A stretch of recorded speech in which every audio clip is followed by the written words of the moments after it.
Hello, नमस्ते, सत श्री अकाल। स्वागत है आपका जेठमानीस किचन में। आज मैं आपको एक अलग सी चाट की रेसिपी बताऊंगी। बनारस में काफी फेमस है ये। चलिए बनाते हैं पालक पत्ता चाट। Let's make it.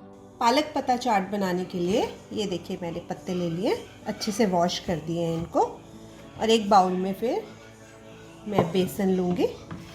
ये मैंने छोटा एक कप और स्मॉल एक बाउल बेसन का ले लिया है। उसमें देखिए इतना सा नमक स्वाद अनुसार होता है वैसे, थोड़ी सी हल्दी, लाल मिर्च and half spoon of coriander powder. फिर हम इसका एक अच्छा सा पेस्ट बना लेंगे। और पेस्ट ज़्यादा गाढ़ा नहीं रखना हमको, ज़्यादा थिक पेस्ट नहीं चाहिए। ये देखिए, ध्यान रहे कोई लम्स ना हो इसमें।